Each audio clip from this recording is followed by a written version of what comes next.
ẹ tẹ́tí gbọ́ o nǹkan tí bàbá Tibetan nǹkan tó sọ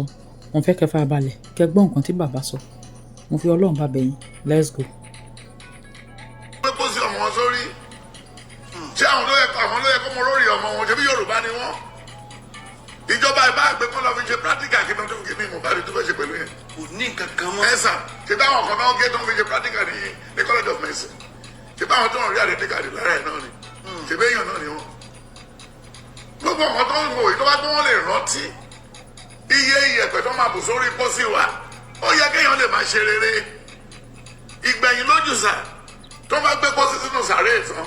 ọmọ ogun ṣe fi sọ́ọ̀bẹ̀ ó dẹ̀ ló kọ̀wọ̀ sí ṣé bí iyẹ̀pẹ̀ náà dàlẹ́ lórí ìsìn ó ṣe kọ̀wọ̀ sí ẹ̀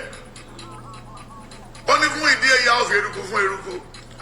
eléyìí táwọn ṣe ìdìbò rántí 1 Samuel 3 and 4 kí ló pa Élì ikú àwọn ọmọ ẹ̀ ní òfin àfíríàs ọ̀rọ̀ Mohbad ló máa pa àwọn méjèèjì ọ̀rọ̀ Mohbad ọmọ ọ̀lẹ́ ló 10 years mímọ́ àti ìyá àti bàbá.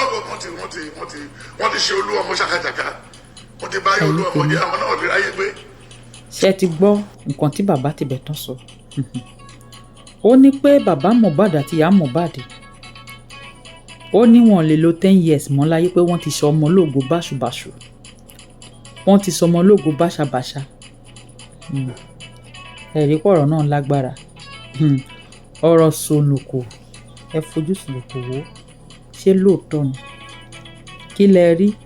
kí lẹ̀yin rò pé ó máa ṣẹlẹ̀ èmi ò rò kúrò yín o ẹ ní kúkò jìjì ẹ jẹun mọ́ ẹ dẹ̀ dàgbà darúgbó Ọlọ́run máa fi ẹlòmíì láàrin ọmọ yín ó máa fi rọ́pò Mohbad ẹ̀yin tèmi